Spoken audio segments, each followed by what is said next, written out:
starting right with Katie Bowman. Thank you so much, Jacob. Good evening, everybody. My name is Katie Bowman. I work at the Google Data Center just east of here in the Dalles. I am the global workforce lead for one of our programs that we implement globally. But in my spare time, I am the community and development engagement manager for the Dalles. I've been in that role for the past 2 years, and our goal is to work with local community partners, small businesses in the area, larger educational partners, to really just help uplift the community in which we live.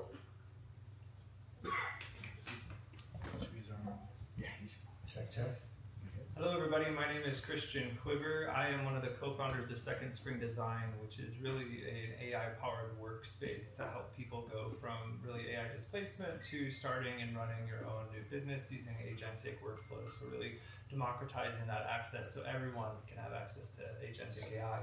Before this, I was in the blockchain industry for about 5 years. Before that, I was at Amazon for 6 years, where I launched the first ever Amazon physical retail store and scaled those from 2 to 50. And before that, I did a very short stint at Google doing market management work. My name is Matt Fullerton, and I drive an 80,000-pound ladder truck through downtown Portland. So I'm a firefighter. That's my main profession. But last year I started the the Hood River AI Collective, which is a free meetup that we've been meeting all year. This year we're going to meet twice a month here in the Hood River. So it's just a group for folks to show up who are curious, just like a lot of us are, and share things you're working on, ask questions, meet new people. One of the reasons I started it is because so many of us work remote and have a hard time meeting other folks who work in the industry. It's nice just to have a place to meet and work on things together. Thank you, guys. Quick ground rule that I'm going to challenge you guys. Sometimes, I feel like talking with all of you, knowing you separately, like, we're not going to run into this too much, but if you run into like an overly technical term, I might be like, whoa, define that. Just to make sure we're all on the same page and not making any assumptions. I think everyone here is really smart. I'll just give you, because sometimes things go over my head, and I will be the dumb one for all of us. So. Yay! Well, let's start with this. Something I love about this panel is you guys are very different. Like, it's not like, I have 3 people who are, just AI founders or just working for a big tech company. Talk to me about how your journey with artificial intelligence started. What are the, if you remember your first roots with it. Mine was Smarter Child in 1998. Anybody? Wow, nobody. Okay, come talk to me afterwards. What made you realize that artificial intelligence was worth spending time learning? I'll start with you.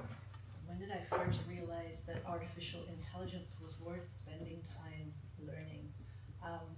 I think it kind of just parallels my exposure to AI as a whole, in that prior to my current role in workforce development and community development, I was actually on the construction side of our data center industry.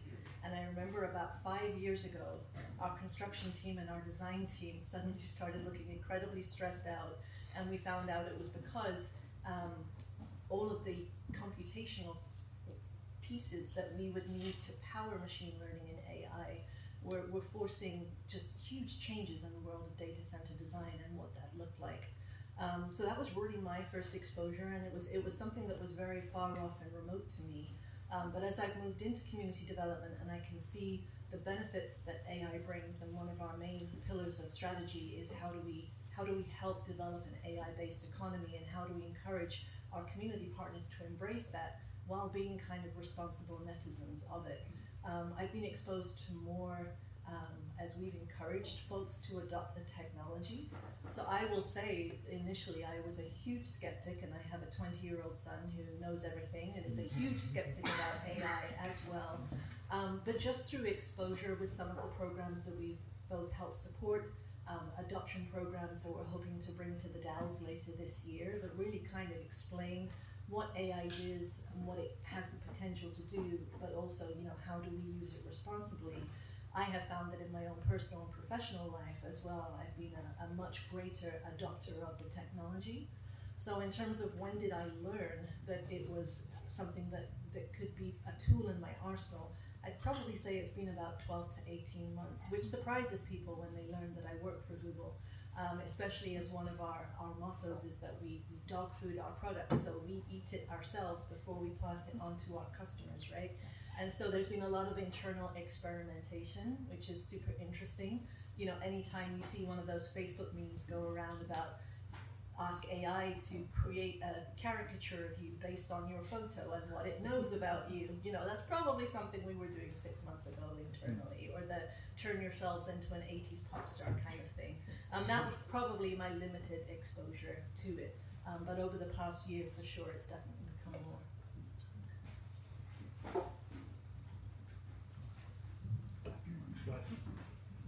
I was actually reminded earlier in a conversation during the networking, the first time I heard about AI, I was actually in Las Vegas. I was working for Amazon. I was underneath of a Trump Tower, and I was just looking up at it, and somebody's just going off about AIG, and oh my gosh, these advancements, and just be this world chess player, and I kind of put it on the back burner as I was on my way out of Amazon. I was actually quitting.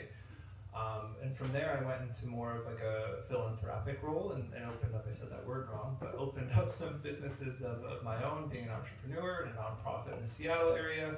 And I kind of ignored it. It popped back up when I was in the blockchain industry, but it was really being used for nefarious purposes that I wasn't really about. And it was really most recently very similar. I haven't actually been working in AI that long, and it's when I realized I could help people. It's when I realized that, hey, this agentic AI, you know, these are fancy terms, these agentic AI basically... Define agentic. Agentic is, instead of working with one model or one basically chat window, you're talking to this one model and it has very little context and it's very broad. It allows you to essentially create workflows that can parse out and go from one agent to another, to another, to another. And so what that means is it allows you to go deeper and it allows you to get really refined results, which is why you keep hearing this word agentic everywhere. There's all of these enterprise customers that are essentially racing to implement agentic systems that make their work more efficient and give them more money. But when I realized, like, hey, we can actually, so I'm a product guy, I'm a product developer, and so when I look at how can I help somebody, I saw that I could actually harness these same agentic workflows that enterprise is using and give them into the hands of everyday people. And so that's really what got me interested. So I'm probably like a lot of folks, several folks in the room, who when ChatGPT first came out, first started using it, I was like, oh, I can use this. I can use this for so much stuff. And that was really my first entry point into understanding anything about how these AI systems work. There really wasn't anything accessible to me as at the point I was at that I could really use yet, right? Like I don't work at a tech startup, I don't work at a tech company. Like those things weren't really accessible to me yet.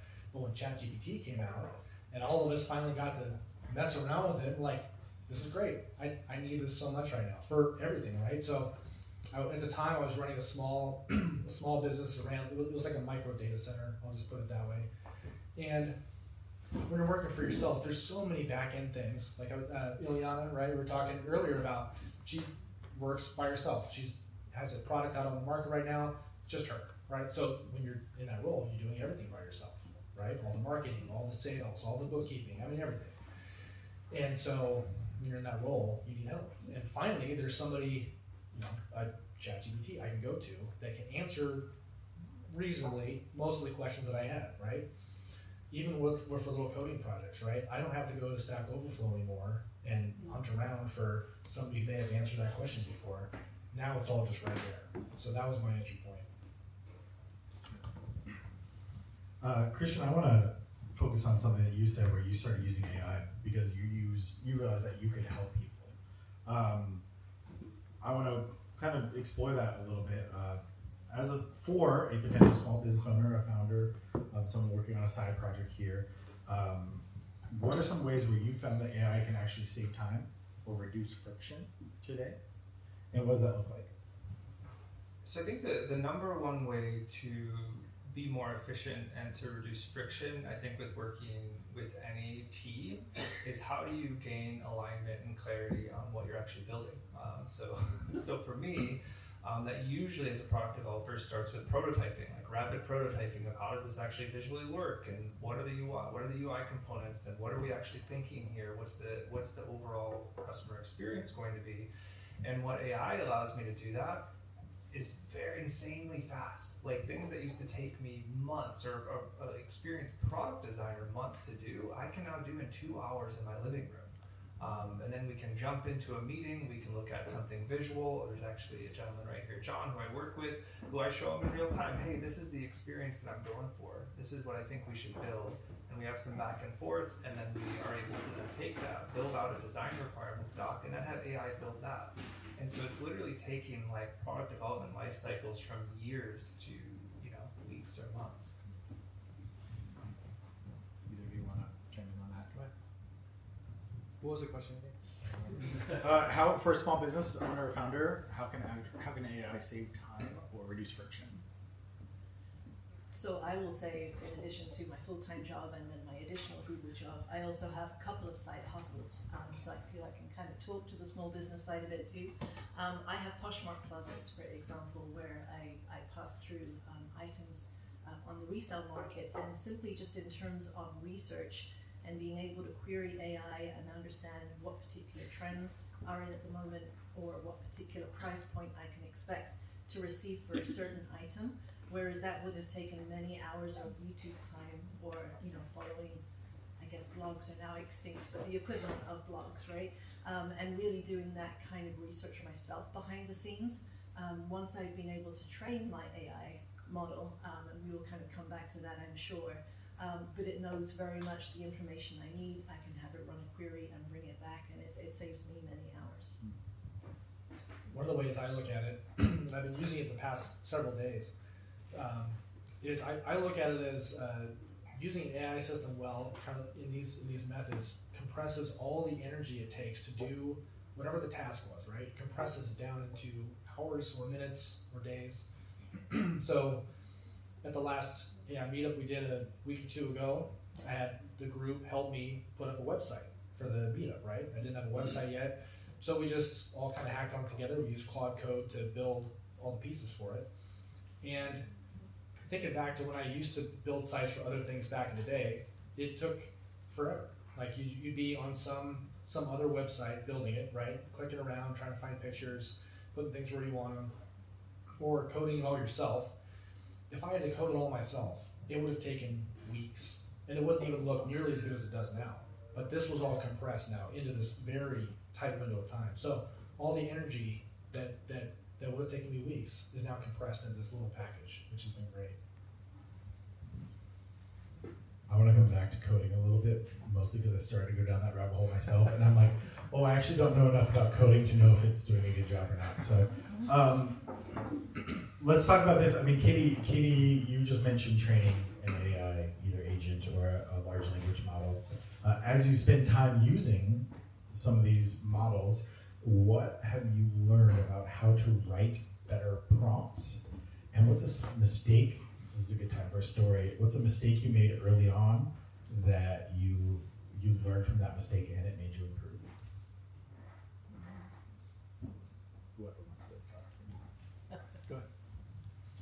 I think a mistake that I had made in the past is not being aware of things like sycophancy and cognitive offloading. And so sycophancy is that the AI models are now trained to tell you that you have the best idea in the world, and that if you're going to it for like mental or psychological health, it'll always side with you. Like, yeah, your friend totally was the one wrong here.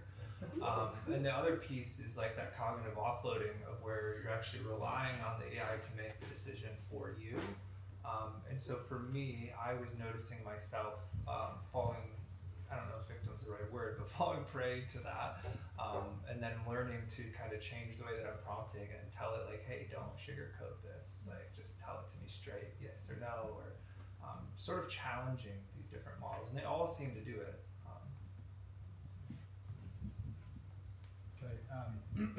One of the things I've noticed with how prompting these things has evolved over the past couple of years, because it hasn't been that long that we've all had access to it, right? When we first started out with ChatGPT, you were having to you're having to put in pretty long prompts sometimes to get the kind of output you wanted. Having to give a lot of context up front, having to paste in templates, right? And as this ecosystem has shifted over the past couple of years, now when we're using a tool like a Claude Code, you can just have it start in your little code base with this little folder of files and say, hey, read all these files. This is all your stuff. Now we're gonna chat. You don't have to, and you can just have a conversation now back and forth. It's gotten much smoother, I think, because as we've all used this a bunch, the folks who develop these things have figured out that sometimes the overhead is just too much. Like they've made it much simpler every couple months. I will say that one of the things I have found most useful is that ability to synthesize large quantities of data as a precursor towards engaging in the conversational aspect. So I will add the caveat that I am not yet at the point where I fully trust any response that I get back. Especially because, if I'm working with community partners and I'm asking it to make a decision for me, X over Y, or what does this look like, I always want to give things that human eye too. But where we've thought about investing in new communities or one community over another, we can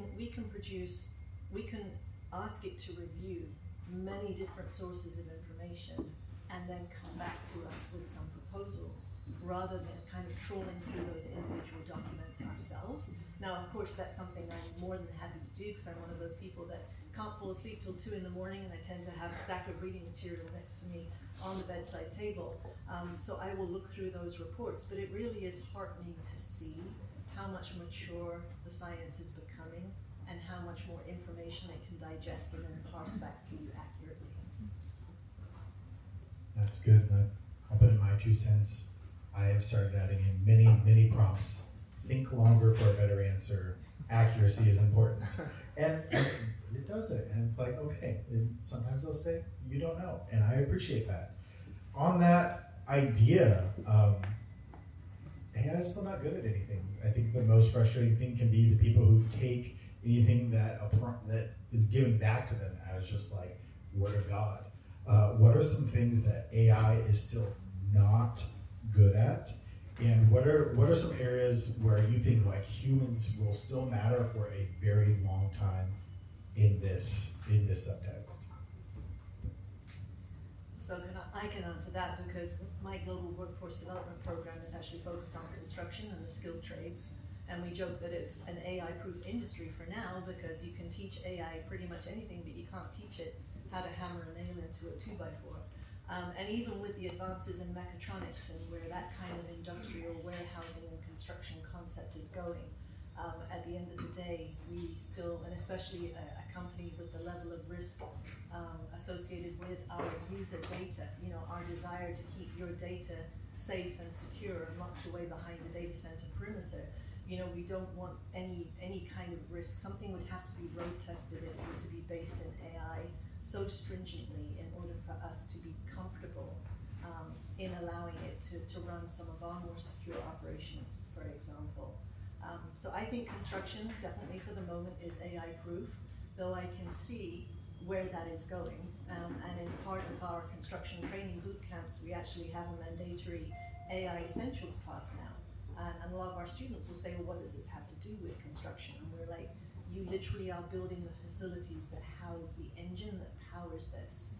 So from that perspective, we want you to know what it is, but also at some point this will infiltrate. And it may just be cost and schedule modeling at the moment, with the project manager sitting in the office, but at some point that will come into the construction sphere as well.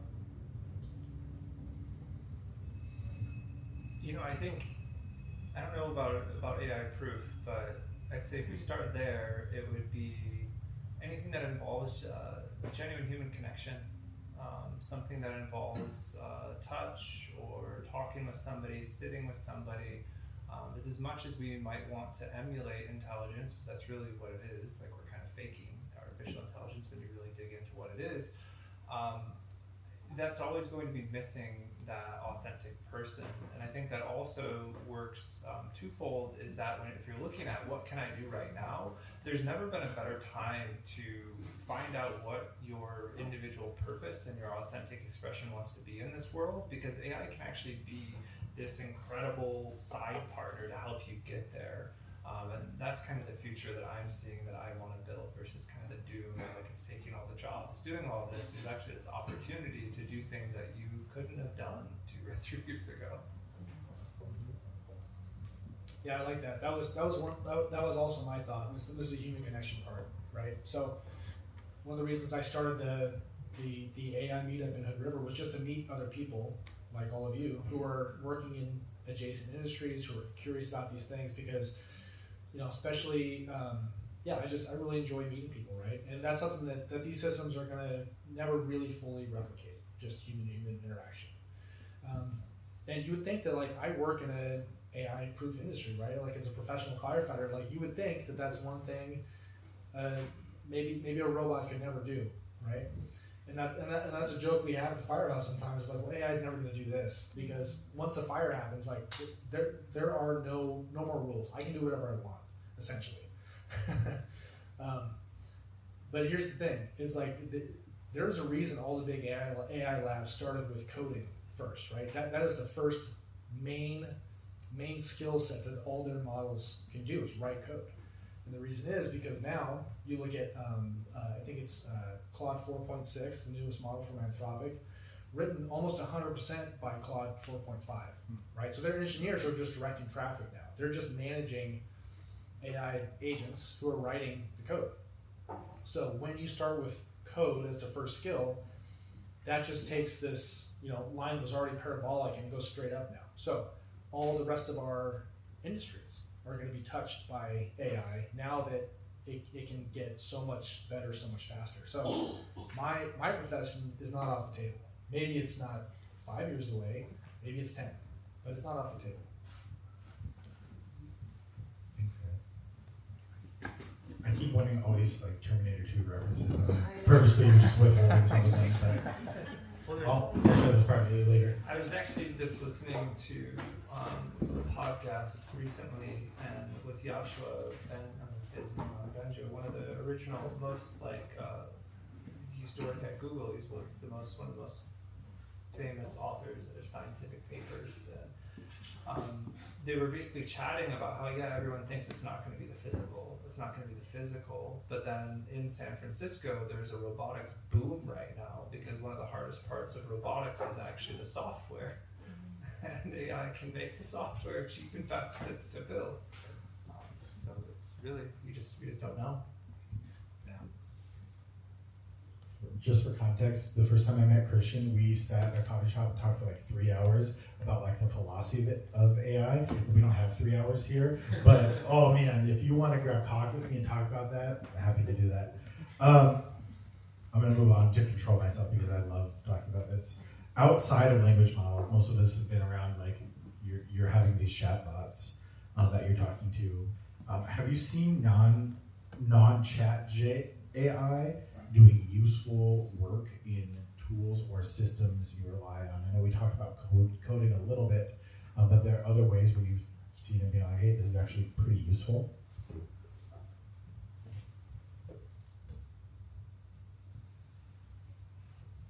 I will say that from my research perspective, as I alluded to earlier, it certainly has been useful.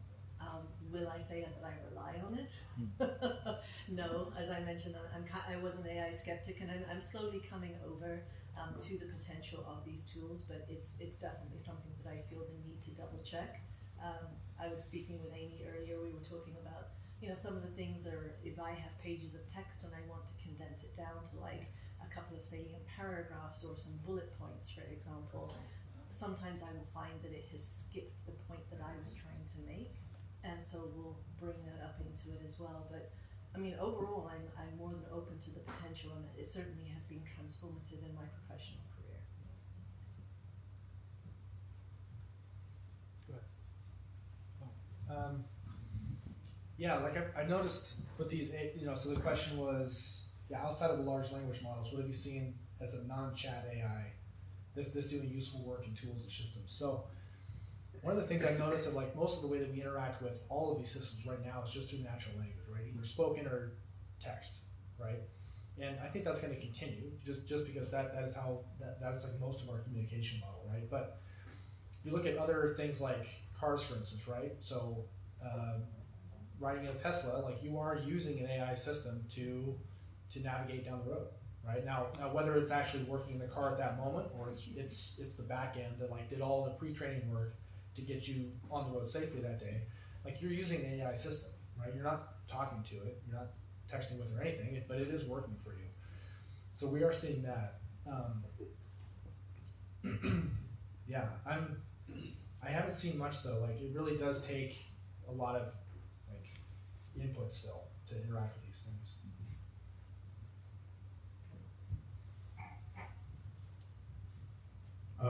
When we talked about this, with the little subtext of working with AI was built around, the AI curious to the AI competent. And I think a lot of people, if you're here, you're like at least AI curious.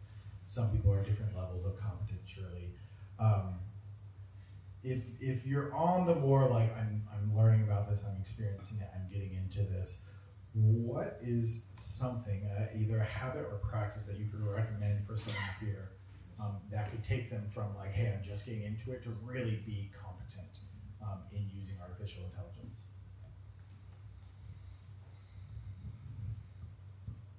Find something that you're interested in and look for an AI that does that, and then use their free trials and just play with it. Honestly, like go test out a different AI every week or 2 weeks. You'll learn pretty quickly what's possible. And it's kind of incredible what people are building out there. One of the best ways I like to learn something, one of my favorite ways, is to find a project that I'm interested in, something I want to build, and then build it, right? So that's how a lot of us learn very well. And now with, so the favorite tool I'm using now is Claude Code from Anthropic. And so if you're just AI curious and you want to actually become competent, you're going to have to go through the steps of like downloading a system, learning how to use it. So just download one, right? Whether it's ChatGPT or Claude or Gemini, and just get into that tool, but like bring your project into it. Say, hey, you're gonna help me build this, and then build it. And in the process, you're hopefully gonna have your thing finished or made, but you're also gonna learn the back-end systems of how that AI system works. And I would say stick with it for a little while, right? It can be just a general system, right? If you're not used to Gemini yet, for instance, use that one. But just take a couple of weeks building your project and put the time into like actually, get your project off the ground. And then I would just add from a learning perspective, follow people who've already gone through that journey. So there's plenty of people on YouTube talking about this, going from the curious to the competent, and it can be helpful to follow the steps that they're going as well. Google does happen to have an AI Essentials class called through the Grow with Google program and Coursera that I've taken myself, and that certainly was something that removed kind of the trepidation and increased my curiosity. I don't believe I'm at the competent stage yet, but hopefully getting there. So that's just something I would recommend. Can I tell you guys my story?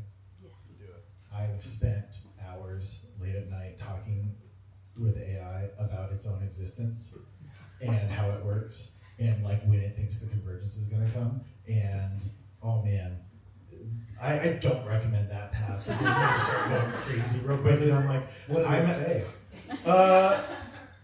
It was pretty balanced. It was like, hey, we got some places to go. Here's one theory on it. And then they talked about, I argued, it was 2:30 in the morning, and I argued about the existence of a superposition in quantum computing, and I'm like, I need to go to bed. This is not a way to use my time. So you can learn a lot. Oh man, you can learn a lot. It's not necessarily worth knowing, but it's informative, I'll tell you that. Really quick, I would say when you're going from that curious to competency is, do some research on how to engage with human AI interfaces and things to look out for, like that cognitive offloading, like the sycophancy and other things. I think it can help you a lot in your journey. have you ever asked AI to create a prompt for you? All the time. Oh yeah.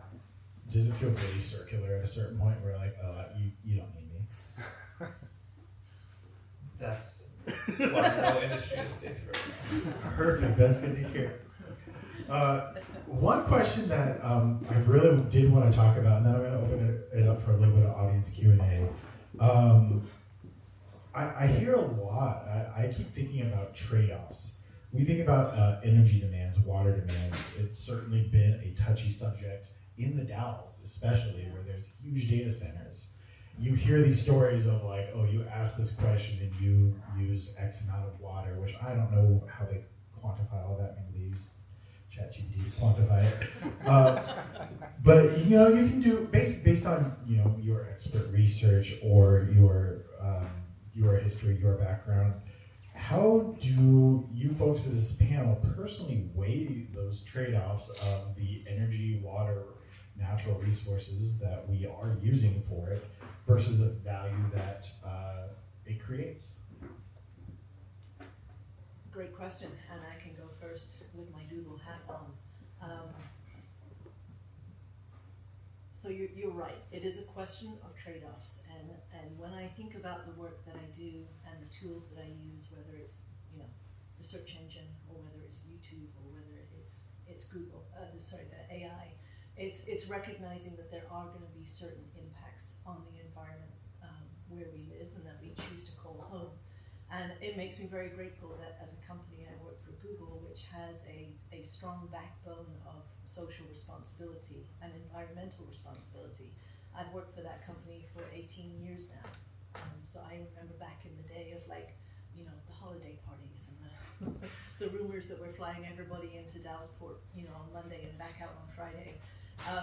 And I've continued to believe that even as the company has adjusted over the decades, that we still do have this very scientific research-based drive to come up with the most responsible solution and the solution that ultimately benefits the communities that we live in. So whether that's assessing water stewardship within our operations across the company, whether it's committing to giving back more water than we use, whether it's committing to evaluating whether a water-cooled model versus an air-chilled model is the most beneficial for the community in which we live versus the power consumption trade-off that engenders.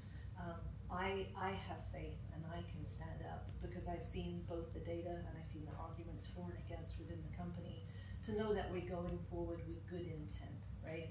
Google's original mission statement was do no evil, and while that is no longer, I think, on the website, it is something which the majority of the company does stand behind. Now that being said, I know I did that AI caricature thing and it probably took 10 times the amount of energy that one simple search did. So I try not to go that route and I try to use it in the most kind of responsible mindset. But I understand what we're trying to do in terms of trading off.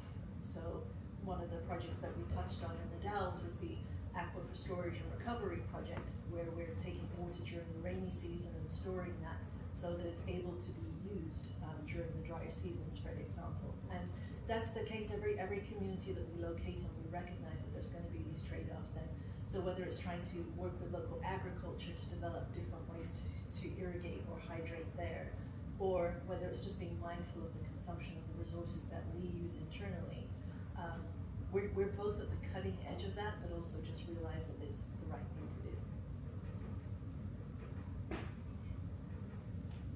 I think for me, it's looking at the impact that AI is having on so many people in everyday life. Every single week I read stories about layoffs, I read stories about people not knowing what to do. And so whether we like it or not, we're in this great big transition. And I'll save you my own theories on the masking of labor data. But for me, it's like, this exists, this is happening, we're all in it, and how can I actually be an active participant to help as many people as I can? And so that's how I've been looking at it personally. Yeah, this is an interesting topic, right? So considering the actual energy used to get some of these systems to work, right? So you look at one of the projects I did last year. I had to get these used servers that I bought. I had to get them online, right? Big old industrial servers, bought them used. Don't know much about what I'm doing. I've never messed with one of these things, right? Had to get it online.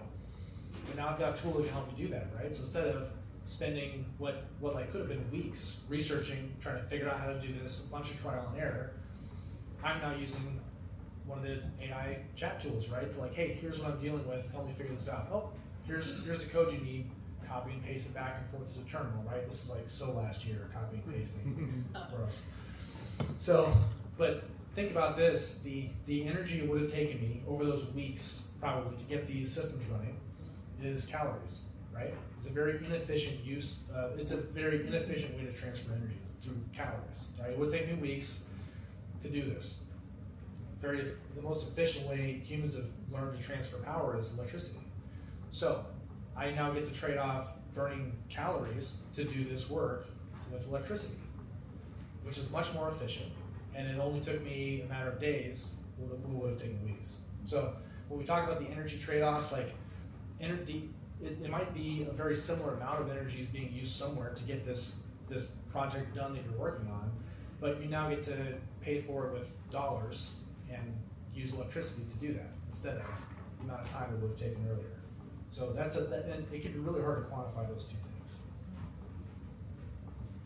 That makes me want to ask about universal basic income, but we'll cover that maybe next month. So I have 2 mics, so I can do this now. If there are questions in the audience, I'm going to come out to you and let you ask a question into the mic for our lovely panelists for 1 or all 3 or 2.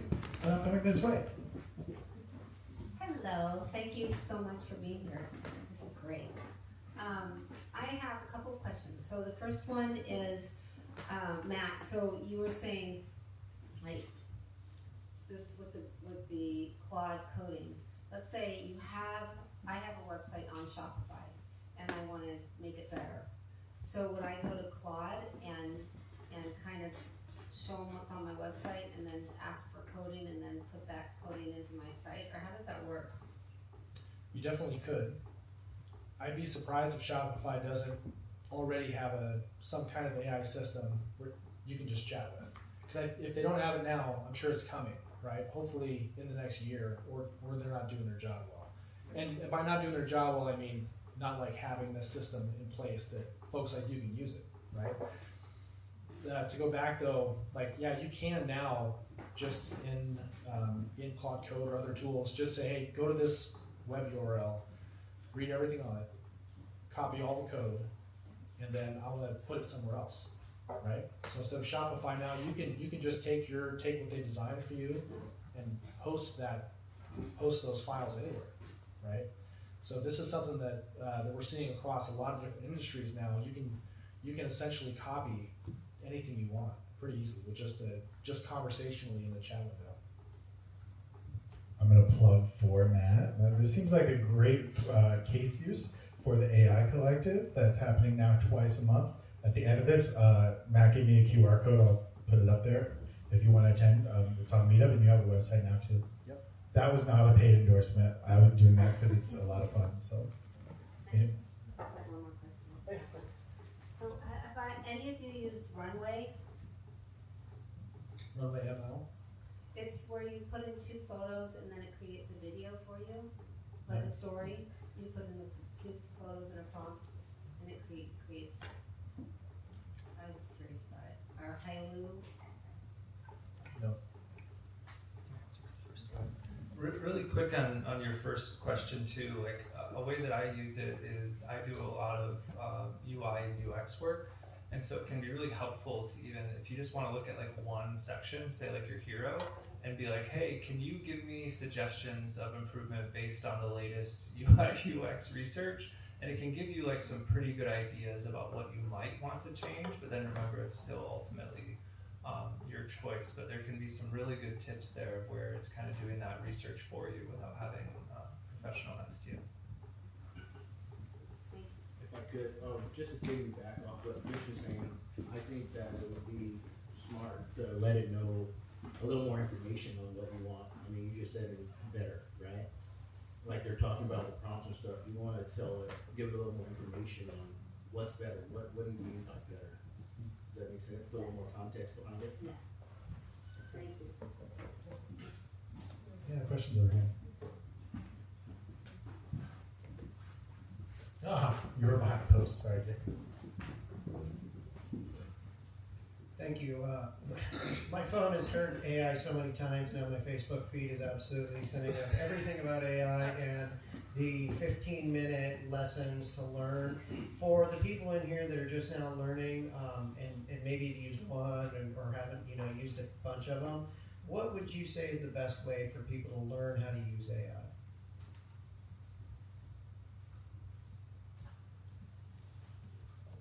Ask AI. You've got the mic. You know, that one's challenging because you kind of have to think about we're all entering at different layers of subject matter expertise, and so knowing yourself best of what your background is, what your experience is. Like somebody like me who's been in product development, like I very easily can jump in and just use different things. But it's not a bad suggestion to ask AI to say, hey, this is me. What do you think I should do? And it depends on what kind of learner you are as well. Like whether there's tons of podcasts out there, there's lots of YouTube follow along videos of how to do it yourself, or you might be somebody who just wants to jump in and do it like me. I actually can't watch those YouTube videos. They kind of drive me crazy.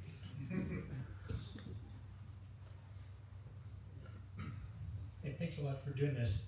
I sense a ton of societal angst about AI and nervousness about it. It seems to me that if we could watermark every AI developed output as this is AI and this is where it was generated, that even though eventually everything would say that on it, that it would let people know where it's being used and where it's not being used. Do you think technically that's even possible? And then at a policy level, is it implementable and is it wise to make a policy like that? Can I just briefly, what I've started seeing is that folks who are writing online are actually putting this was written by a human. Like I wrote this. I didn't have a lot of help with this. Like I'm starting to see that. I think that is the only way that it's going to actually show up for a lot of the content that we are consuming. Because otherwise, I think you're right. It is going to be like either spell checked, proofread, fixed by, augmented with, and how do you implement a policy quick enough for that, right? It's definitely technically possible. When I was in the blockchain industry, I met a gentleman who, when they shut the Wi-Fi down during a lot of the protests in China, he created a network, Bluetooth, basically messaging network where you don't need internet to send messages. And he was actually working on like a proof of human verified by blockchain. So if you took a photo or if you wrote something, it can verify it came from this device, this person. And there's been a lot of work in zero knowledge proofs, which, anyway, that's a whole different conversation. It's definitely possible. Policy-wise, I don't know.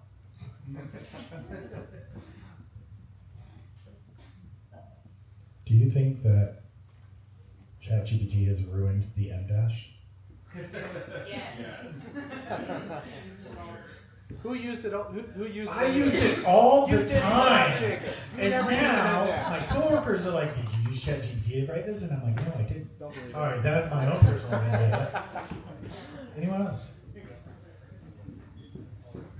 Just as a complete newbie, what is the likelihood that two people that enter the exact same prompt at the same time would get the same output?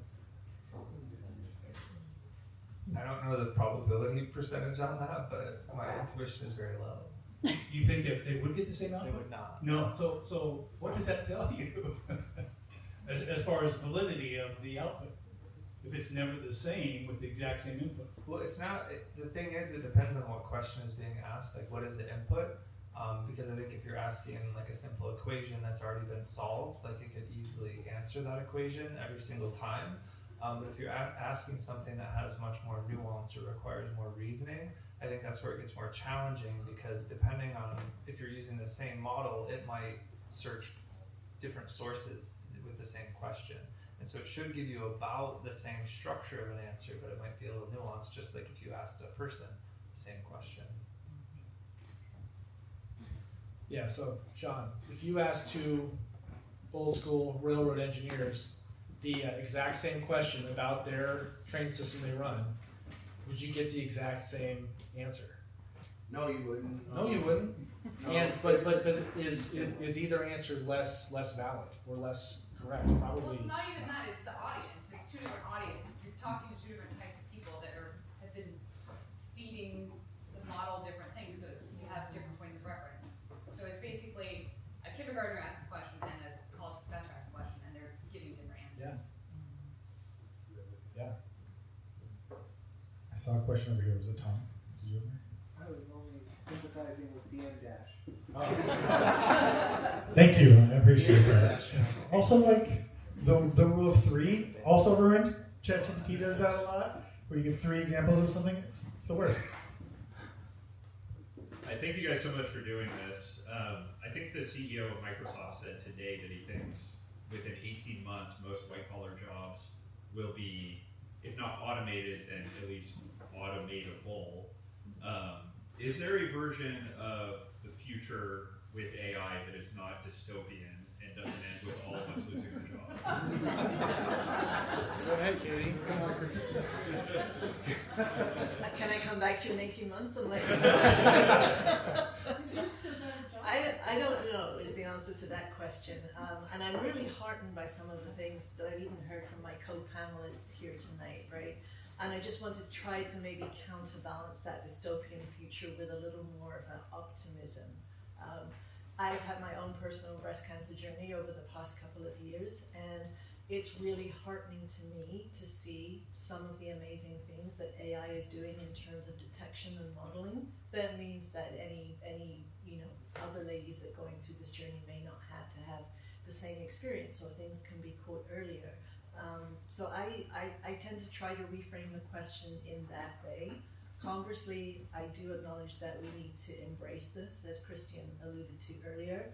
And it's really kind of more of a question about how do we embrace this responsibly moving forward, in much the same way that, 10 years ago my son discovered YouTube, and I had to realize that was kind of the boogeyman of the day, and how as a parent do we work with him to use this responsibly moving forward too. But I'm more than happy to listen to some dystopian scenarios.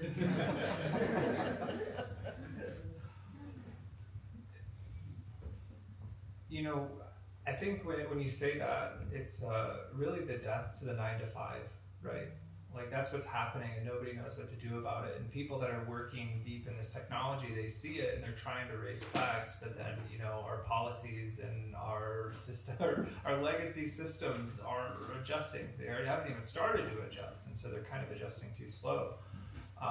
And so obviously that leads to a lot of unpredictability if we don't know what's going to happen. But that's where, for me, again, this is just my take of, if the 9 to 5 is dead, what does that really leave us with? It leaves us with this opportunity to start looking at things that actually bring us fulfillment and joy, and what is our purpose. And a lot of times that purpose is already blocked and locked by trauma patterns, by the way that we've been doing things for so long, that it's going to take this time to even come out of that, to even understand what that purpose is. And once you know it, how do you actually use AI to help you be more creative, to help you bring your creativity to life, instead of relying on it to do this work for you? And so that's sort of the future that I'm doing my best to build, because I think it's actually this incredible opportunity. I have time for 2 more. I see them right here. What I have is a kind of follow-up to that. To that. I actually wanted to ask a similar question. I'm hoping that you can talk a little bit more about that, in terms of earning a living wage, earning an income, because it's a beautiful thought, and yet we have these different structures that are moving at different paces. Right.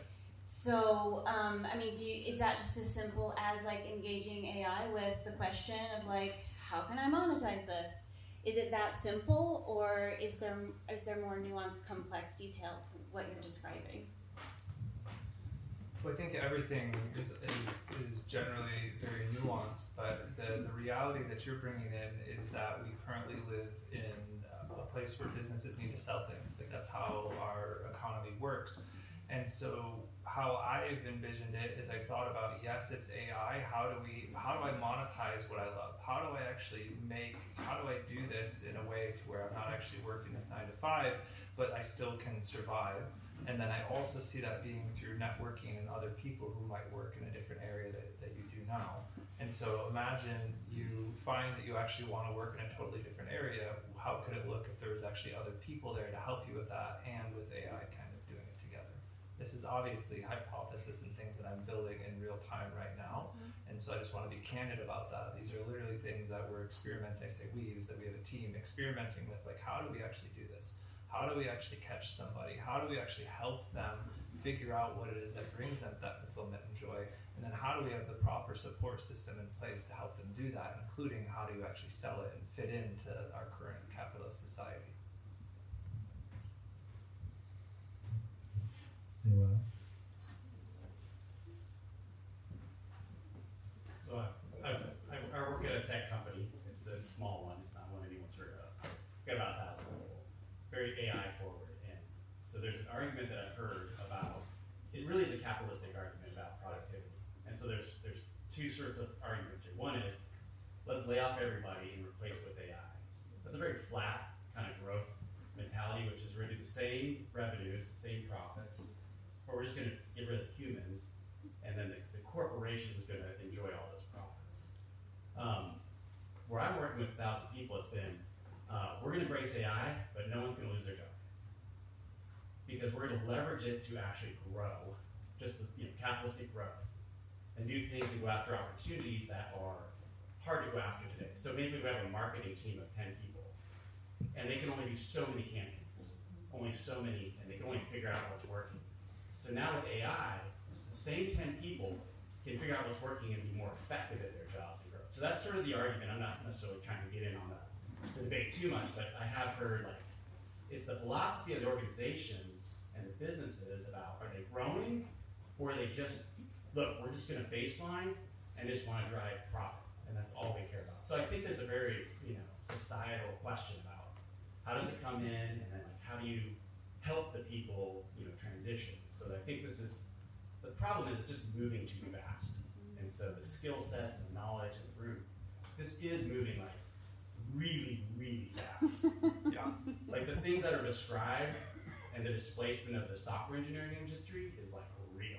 Like it is like, you can now do software so quickly. And so I think that point is like, it is a little bit scary. But I just wanted to kind of put another spin where I think there are companies that are embracing this, that are trying to not just be like, great, let's do 20% layoffs for the next 3 quarters.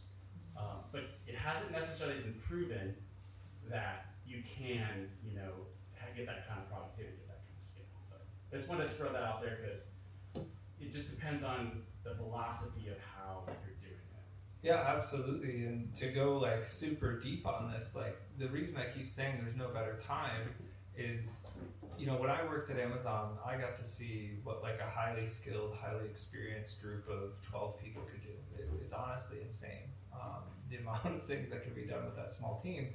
And that's like 10x now. And so what a lot of these software developers are chatting about, especially the ones who are deep into like running these agentic factories, is like, hey, there's going to be a small team that literally disrupts these entire industries and takes down these giants where they could not compete before. But again, it's going to be who are the people, what are their goals, how are they actually going to approach it, and then there's obviously that skill gap of who's even going to have access to be a part of these teams who can disrupt these industries. And so there's just so many different dynamics at play right now with it. We got time for a quick one. All right. Last one.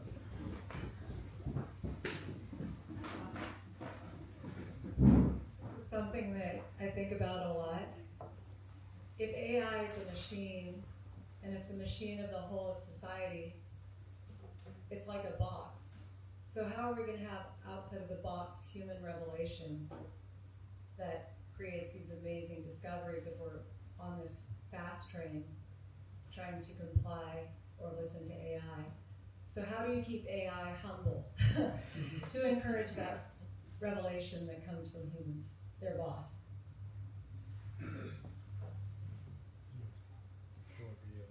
That's a philosophy one for you. Well, I think it starts with just remembering not to, if you feel yourself offloading cognitively, like, hey, this knows better than I do. Like, we know better. AI is not actually creating anything necessarily new yet, at least until maybe there's that's a different conversation. But for now, it's for me, it's grounding myself in what do I know to be true, what do I know to be real, and going out into nature and making sure that I'm not spending all of my time with this blocks. Are you saying touch grass? Sometimes. Awesome. Thank you guys so much. I'm going to pull a major podcaster move because I always listen to his podcasts. And I'm going to give you all the opportunity to plug something that you're working on that you want people to follow along